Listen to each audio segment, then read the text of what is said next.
வணக்கம். நான் உங்கள் அன்பான சயின்டிபிக் வேதிக் அஸ்ட்ராலஜர் அஸ்ட்ரோரண்டி பேசுகிறேன். நல்லது நினைப்போம், நல்லதே நடக்கும். தொடர்ந்து நம்மளுடைய வீடியோஸ் எல்லாம் பார்த்துட்டு இருப்பீங்கன்னு நம்புறேன். சயின்டிபிக் அஸ்ட்ராலஜி, அதாவது சயின்டிபிக் வேதிக் அஸ்ட்ராலஜிங்கிறது என்னன்னு நீங்க பார்த்துட்டு இருப்பீங்க. அறிவியல் சார்ந்த சாஸ்திரமாக எந்தவித மூட நம்பிக்கைக்குள்ள போகாமல் உள்ளவாறு பார்த்துட்டு இருக்கோம். இப்போ பார்த்தீங்கன்னா ஒளி தத்துவம் எப்படி நம்மளுடைய வாழ்க்கையில் சம்பவங்களாக, அதாவது நம்ம வாங்கி வந்த கர்மா எப்படி சம்பவங்களாக உருவெடுக்கிறது, அது ஒளி தத்துவம் பிரகாரம் எப்படி அது நடக்குது அப்படிங்கிறத நம்ம பார்த்துட்டு இருக்கோம். அந்த அடிப்படையில பாத்தீங்கன்னா இந்த வீடியோல நம்ம என்ன பார்க்க போறோம் அப்படின்னு பாத்தீங்கன்னா 2024 ஏப்ரல் 14 வருகிற தமிழ் புத்தாண்டு பலன்கள் எப்படி இருக்க போகிறது மகர ராசிக்காரர்களுக்கு என்று நம்ம பார்க்க போறோம். அதுக்கு முன்னாடி நம்மளுடைய சேனலுக்கு ஃபர்ஸ்ட் டைம் வரவங்க மறக்காம சப்ஸ்கிரைப் பண்ணுங்க, பெல் ஐகான் கிளிக் பண்ணுங்க, ஃப்ரெண்ட்ஸ் அண்ட் ரிலேட்டிவ்ஸ்க்கு உங்களுக்கு பிடித்த வீடியோவை ஷேர் பண்ணுங்க. இப்போ பார்த்தீங்கன்னா இந்த ஒளி தத்துவ பிரகாரம் இப்போ அடுத்த ஒரு வருடம் தமிழ் புத்தாண்டு விஷயங்கள் மகர ராசிக்காரர்களுக்கு எப்படி இருக்குதுன்னு பார்க்கும் பொழுது குரு பகவான் மட்டும்தான் இடம்பெறுகிறார் அந்த ஒரு வருடத்துக்கு. மீதி ஆண்டு கிரகம் என்று சொல்லப்படுகிற ராகு, கேது, சனி எந்த விதத்திலையும் ஒரு மாற்றத்தையோ ஒரு இடம்பெயர்ச்சியோ இல்லாமல் குரு பகவான் மட்டும் மே 1 அதாவது புத்தாண்டு வந்ததுக்கு அப்புறம் 2 வாரங்கள் கழித்து மகர ராசிக்கு 4ஆம் இடத்தில் இருந்து 5ஆம் இடம் என்று சொல்லப்படுகிற பூர்வ புண்ணிய ஸ்தானத்துக்கு இடம் பெறுகிறார். அத்தகைய இடம்பெயர்ச்சி எப்படி ஒரு தாக்கத்தை மகர ராசிக்காரருக்கு கொடுக்க போகிறது? சனி 2ஆம் இடத்திலும், ராகு 3ஆம் இடத்திலும், கேது 9ஆம் இடத்திலும் இருக்கும் பட்சத்தில் எப்படி ஒரு பலாபலன்களை நாம் மகர ராசிக்காரருக்கு பொது பலனாக எதிர்பார்க்கலாம் என்று பார்க்கும் பொழுது 5ஆம் இடத்துல குரு வர்றது ஒரு அருமையான விஷயம். ஏன்னா பாத்தீங்கன்னா 5ஆம் இடத்துக்கு அது 9ஆம் பார்வையா ராசியவே பார்க்கிறார், 11ஆம் வீட்டையும் பார்க்கிறார், அதே சமயத்துல 9ஆம் வீட்டையும் பாக்கியஸ்தானத்தையும் பார்க்க போகிறார். இது ஒரு அருமையான ஒரு காலம் தான் சொல்லணும். ஏன்னா 9ல் குருங்கிறதே சொல்லுவாங்க. 9ஆம் பாவத்தை குரு பார்ப்பது 5ஆம் வீட்டுல இருந்து பார்ப்பது ஒரு பெரிய விசேஷம். அப்படி இருக்கக்கூடிய ஒரு தருணத்துல இதுவரைக்கும் நீங்க சில வேலை நிமித்தமா, தொழில் நிமித்தமா சில முயற்சிகள் எடுத்திருந்தீங்கன்னா you will get output, you will get lucky. ஒரு அருமையான ஒரு பிரேக் த்ரூவும் உங்களோட முயற்சி பலன் கொடுக்கக்கூடிய ஒரு ஆண்டாக, குறிப்பா மே 1 மேல நீங்க கண்டிப்பா கண்கூடி பார்ப்பீங்க. ஏன்னா பாத்தீங்கன்னா 5ஆம் இடத்துல குரு வர்றதுக்கு ஒரு பொற்காலம், ஒரு 12 வருஷத்துக்கு ஒரு தடவை வரக்கூடிய ஒரு விஷயங்க. அதே சமயத்துல ராகு மிகவும் சாதகமாக 3ஆம் இடத்திலும், கேது 9ஆம் இடத்திலும், அந்த கேது பகவான் குருவால் பார்க்கப்படுகிறார். அப்படிங்கிறப்போ நம்முடைய பாகிஸ்தானம், பூர்வீக விஷயங்கள், அப்பா விஷயங்கள் எல்லாமே கொஞ்சம் மேன்மையாக வரக்கூடிய அமைப்புகள் உண்டுங்க.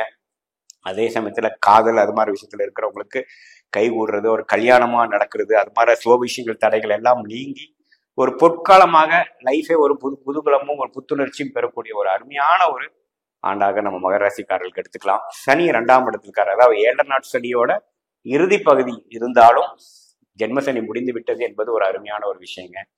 அந்த அடிப்படையில பாத்தீங்கன்னா குரு 11ஆம் வீட்டை பாக்குறதுனால இது வரைக்கும் நீங்க எடுத்த முயற்சிகள் எல்லாமே திருவினையாக்கக்கூடிய விஷயங்களாகவும் ஒரு நல்ல ஒரு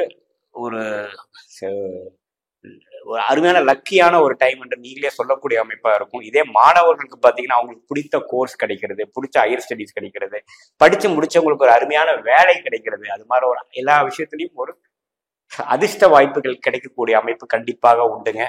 அதே சமயத்துல சொத்து அபிவிருத்தி பண்றதுங்க, ஏதோ ஒரு நம்மளுடைய பூர்வீகத்துல இருந்து நம்ம எதிர்பார்த்துட்டு இருக்கிற விஷயங்கள் நமக்கு சாதகமாக நடக்கிறது. குழந்தை பேரு எதிர்பார்க்கிறவங்களுக்கு 11ஆம் பாவத்தை குரு பார்ப்பதுனால ஒரு குழந்தை பேரு கிடைச்சு மனம் உற்சாகம் அடைந்து சந்தோஷம் அடையக்கூடிய குடும்பமே ஒரு குதூகலமாக இருக்கக்கூடிய அமைப்பை கண்டிப்பாக குடிக்கிறது. ஸோ இப்போ பார்த்தீங்கன்னா ராகு 3ஆம் இடத்துல இருக்கிறதுனால என்ன ஆகும்னா உங்களுடைய முயற்சிகள் எல்லாமே ஓரளவுக்கு நல்லா தான் இருக்கும். எந்த விதத்திலையும் கடுமையாக உழைக்கணுங்கிற ஒரு அவசியம் இருக்காது. அதே சமயத்துல 2ஆம் இடத்துல சனி இருப்பதனால் சில வருமானத்தை இன்னுமே உங்களோட பொட்டன்ஷியலுக்கு நீங்க வரல, அதை நோக்கி தான் போயிட்டு இருக்கீங்கிற ஒரு அமைப்பு கொடுக்கும். ஏன்னா முழுசா 7 நாட் சனி முடியலைங்கிறத நம்ம தெரிஞ்சுக்கணும். அதே சமயத்துல 5ஆம் இடத்துல குரு, அதுவும் ரிஷபராசிக்குள்ளேயே வரும்பொழுது பாத்தீங்கன்னா அந்த காதல் விஷயத்துக்கு இருக்கிறவங்க, இப்போ எதிர்பாலினத்தோட பழகிட்டு இருக்கிறவங்களுக்கு எல்லாம் ஒரு நல்ல ஒரு பிளசன்ட் சர்ப்ரைஸாக, ஒரு நல்ல திருப்பங்களாகவும், ஒரு காதல் திருமணமா அமையிறது, அல்லது நம்ம லைஃப் பார்ட்னரை மீட் பண்றது அப்படிங்கிற மாதிரி ஒரு நல்ல ஒரு ஆண்டாக மகர ராசிக்காரர்கள் ஃபுல் ஆஃப் பிளசன்ட் சர்ப்ரைசஸ் சொல்லுவோம் இல்லைங்களா, அது மாதிரி ஒரு ஆண்டாக அமைக்கக்கூடிய ஒரு விஷயங்கள் உண்டு. அது குறிப்பா உங்களுக்கு குரு தசையே நடந்துருச்சுன்னா நான் சொன்ன பலன்கள்லாம் உனக்கு தூக்கலாவே நடக்கக்கூடிய அமைப்புகள் உண்டுங்க. ஸோ இந்த மாதிரி ஒரு காலகட்டம் மே 1 வரும்பொழுது இப்பவே நம்ம ஸ்லோவா அதை உணரக்கூடிய அமைப்புகள் போன போன வருடம் செஞ்ச உழைப்புகள் செஞ்ச இன்வெஸ்ட்மெண்ட்டுக்கெல்லாம் ஒரு நல்ல ஒரு பெனிஃபிட் வருங்கிறத நீங்கள் இப்போதே உணரக்கூடிய அமைப்பு இருக்கு. அதே சார குழந்தைகளுக்கெல்லாம் பார்த்தீங்கன்னா ஒரு நல்ல உத்வேகமாக படிக்கக்கூடிய ஒரு மாதிரியா அப்படி இப்படி இருந்தவங்களுக்குலாம் ஒரு கான்சென்ட்ரேஷன் ஆகி இப்போ இருந்து கொஞ்சம் நல்லா படிக்கணும், அவனுக்கு பிடிச்ச சப்ஜெக்ட் என்னன்னு கண்டுபிடிச்சிட்டாங்க, தெரிஞ்சுக்கிட்டாங்க, அவங்க பேஷனை உணர்ந்துட்டாங்க. அதே மாதிரி விளையாட்டு அது மாதிரி விஷயத்துல இருக்கிறவங்களுக்கும் ஒரு நல்ல ஒரு உத்வேகமாகவும் அவங்களுக்கு பிடிச்ச ஒரு கோச் கிடைக்கிறது, பிடிச்ச ஒரு இடத்துல போய் விளையாடுறது, அது மாதிரி சில உற்சாகம். ஏன்னா 5ஆம் இடம்னு பார்த்தீங்கன்னா நமக்கு பிடித்த விஷயங்கள் பண்றது, அது காதலாக இருந்தாலும் சரி, விளையாட்டு விஷயங்களா இருந்தாலும் சரி, பேஷனட்டான விஷயங்களா இருந்தாலும் சரி, ஹாபியா இருந்தாலும் சரி, இது அந்த இடத்துக்கே 5ஆம் இடத்துக்கே ஒரு சுப கிரகம் என்று சொல்லப்படுகிற குரு வர்றது பார்த்தீங்கன்னா வாழ்க்கையே பார்த்தீங்கன்னா ஒரு இன்ட்ரெஸ்டிங்கான ஒரு விஷயமாக மாறக்கூடிய விஷயமே.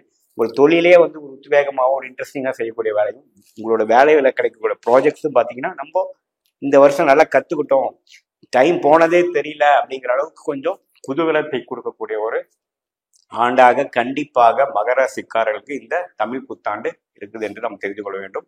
மீண்டும் மற்றொரு காணொலியில் சந்திப்போம். நன்றி, வணக்கம்.